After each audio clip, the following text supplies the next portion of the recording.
Allons-y, commençons cette formation sur le niveau initial pour Photoshop. Donc, on va créer dans un premier temps un nouveau document. Quand on va être dans Photoshop, on va avoir plusieurs possibilités, soit ouvrir un document existant, qui a déjà la photomontage, une photo, ou créer un document vierge qui va accueillir par la suite notre photomontage. De la même manière que si vous faisiez du découpage collage, vous avez une feuille de support, vous découpez des éléments et vous les collez les uns dessus les autres sur cette feuille de support. Avec Photoshop, ça va être pareil. On va créer un nouveau document vierge au départ avec des paramètres et on va aller mettre des images et après accumuler comme ça des effets pour créer notre photomontage. Quand vous ouvrez Photoshop, vous avez cette interface-là. Moi, j'ai déjà utilisé Photoshop, donc j'ai des images existantes. On va pouvoir retrouver ici des possibilités. On peut ouvrir ou créer. On va créer directement un nouveau document. Si vous ne retrouvez pas ces boutons, ce n'est pas gênant. Vous ferez Fichier, Nouveau.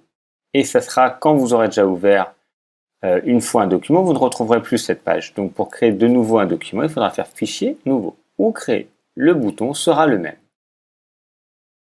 J'ai cette nouvelle fenêtre de dialogue qui va s'ouvrir et c'est là où on va rentrer les paramètres de mon nouveau document. On peut lui donner un nom. Si vous voulez, dès le début, vous pouvez donner un nom. Nouveau document, poster, photomontage, faites comme vous voulez. Vous pouvez choisir des formats qui sont prédéfinis. Ok ? Papier, US, web, etc. Là, surtout la différence qui va se créer, c'est au niveau des unités de valeur ici. Souvent, on laisse personnaliser. On peut choisir la largeur et la hauteur par rapport à des unités. Nous, ici, en Europe, on utilise principalement les pixels pour le web, les centimètres ou les millimètres. Les picas, points, colonnes, etc., on va rarement les utiliser. On va rester en millimètres. Moi, je vais créer tout simplement un format carré de 25 cm, donc 250 par 250 mm. Photoshop étant un logiciel qui travaille avec des pixels. Les pixels, ce sont des petits carrés de couleurs qui, côte à côte, créent une image. Voilà, il y a des résolutions d'images, vous connaissez ça avec vos appareils photo numériques, sur votre téléphone, etc. Et donc, en fait, on a une résolution qui est exprimée en pixels par pouce. Attention, ne mettez pas pixels centimètres, mettez bien toujours pixels par pouce. On utilise principalement 3 résolutions. Je vous leur expliquerai. 72, qui est la basse, 150, qui est la moyenne, et 300, qui est la haute résolution. On va utiliser 150 pixels par pouce. Il va avoir, dans cette image, 150 petits carrés par pouce, qui est une unité de valeur. Au niveau du mode de couleur, pareil, je vous expliquerai les différents modes de couleur. On va en trouver 5. On va laisser RGB, qui est rouge, vert, bleu. C'est écrit en anglais. Red, green, blue. On va laisser aussi au niveau, là, des bits, c'est la performance. On va laisser 8. On peut choisir un arrière-plan par défaut, comme si notre feuille, notre support de feuille, on peut choisir une couleur. Blanc, noir. On pourra changer la couleur ici si on veut. Couleur d'arrière-plan, donc par défaut, transparent ou autre. On a l'habitude de laisser un fond blanc, c'est beaucoup plus simple, mais après vous pourrez prendre vos habitudes. Mais vous pouvez choisir ici la couleur qui vous intéresse.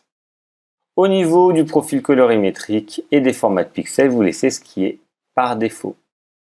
On va pouvoir soit valider, soit annuler, soit enregistrer. Si vous utilisez souvent la même présentation, le même style, vous pouvez l'enregistrer.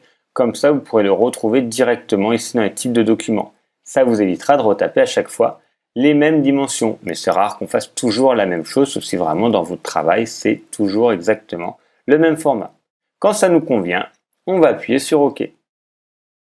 Et on a maintenant notre nouveau document qui est arrivé, qui est bien carré et qui fait 25 cm par 25 cm.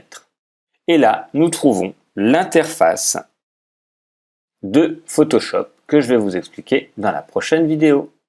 Voilà pour la création d'un nouveau document. Si maintenant je vais en faire de nouveau un nouveau document, fichier nouveau, et je vais retrouver les mêmes paramètres, et je vais retrouver de nouveau un document. Au niveau après de la manipulation pour passer d'un document à l'autre, c'est comme pour les onglets. d'un navigateur sur Internet, vous avez des petits onglets pour cliquer et aller sur un document ou sur l'autre si on veut le fermer. On clique ici. Voilà pour la création du nouveau document dans Photoshop.